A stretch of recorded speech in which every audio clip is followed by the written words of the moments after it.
From giving returning players free instant training, huge build time reductions up to 90%, and finally making matchmaking fair, now might be the best time to play Boom Beach. We just had a pretty small update, but it was actually kind of the biggest for low levels.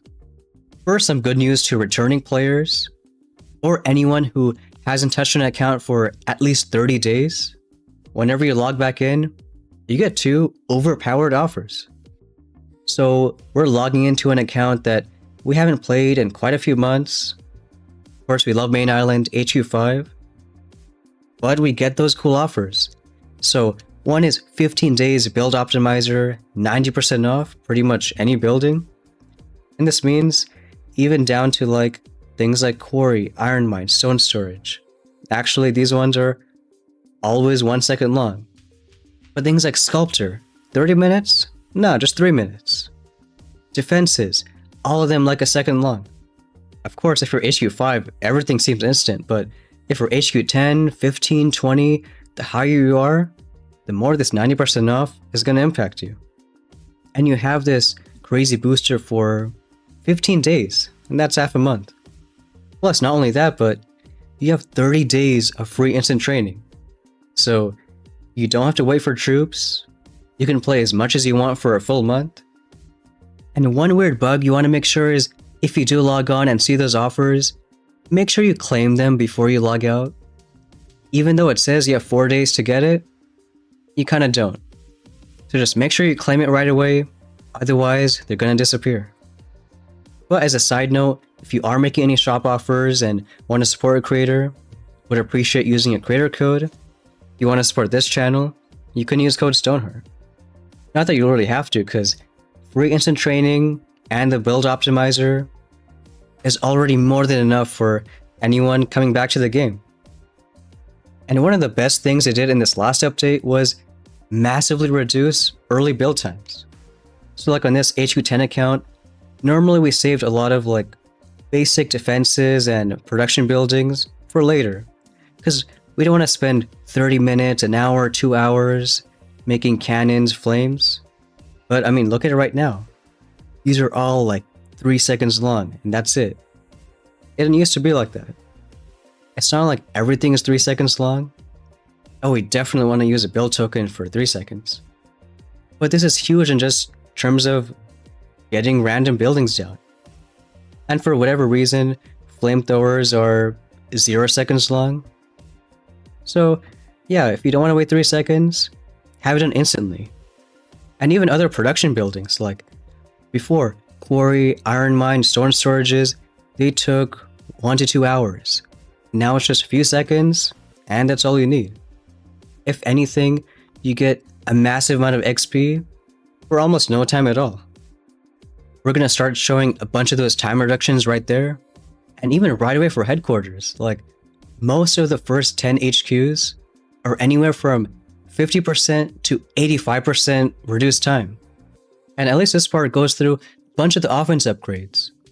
You don't have to wait 3, 4, 5 hours. Now it's just 30 minutes to 1 hour for most of those upgrades. Because one of the most annoying things in Boom Beach was the fact that we don't have a free second builder. But overall, all the buildings we have reductions on average out to 46% reduced time, meaning you kind of do have a free second builder. So gunboat, landing crafts, radar, all of these have a lot of time reductions, and you can just progress through them even faster. The same is true for a bunch of defense upgrades. Some of them even have, well, it says 100% time reduction, but if it shows 0 minutes, it's basically a 3-second upgrade time. But even still, upgrades going from like 3 hours down to 45 minutes, that's like 12 time savers down to 3. It's great to breeze through, get more XP level, and rush to the next HQ. So who knows, maybe after all the math works out, you can probably progress through the first 10-15 HQs twice as fast. And not only defenses, but even resource buildings. You have things like gold storages, residence, sawmills. All of those have time reductions too. And speaking of resource buildings, they're also changing when you start getting stone and iron.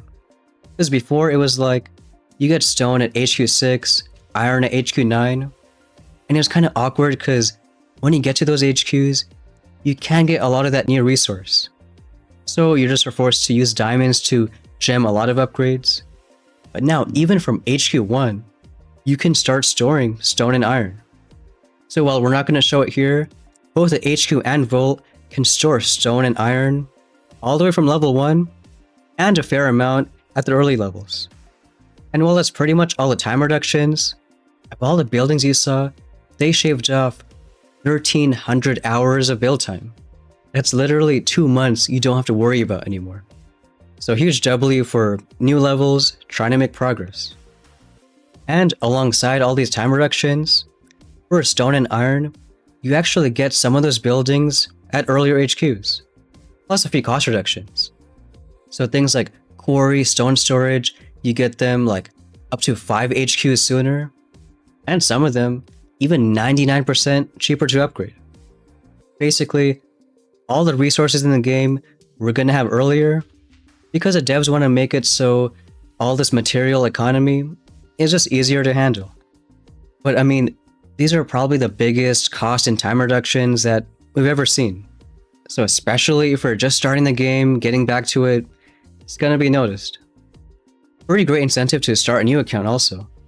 Because if we're basically doubling your progress, then why not? And this kind of leads to the next biggest problem with Boom, which was matchmaking really kind of sucked. For the longest time, we had level 40s, if you get too high VP, you're gonna be matched against level 70s and 80s. That's not fun when you can't beat them. But they finally had matchmaking changes. It's kind of a lot of numbers, but basically, old system was whatever XP level you are, times it by 10 and you can't go past that VP level. If you do, you're no longer matched based on HQ, and you can get unfair matchmaking. But they changed the formula to now being your player level times 10 plus 400. So basically you have 400 VP more wiggle room to still be matched with your HQ level. For a majority of players, no longer have to worry about level 40s matching level 80s. It's gonna finally even out. In the old system, level 40 with 400 VP would be in that VP matchmaking. But now you can almost double that, and if you're a level 40 with 790 VP, you're still in the HQ matchmaking. Basically meaning fairer matches and you don't gotta be stressed out. Plus the devs did mention that this is only one small step they're taking, but they are looking forward to bring more changes to try to make quote-unquote fun and healthy matchmaking environment. But I think if they're doing all these changes this late in the game, it's a pretty good sign. It means they actually care and more good things might be coming. So in a nutshell, those are the main changes from this last update.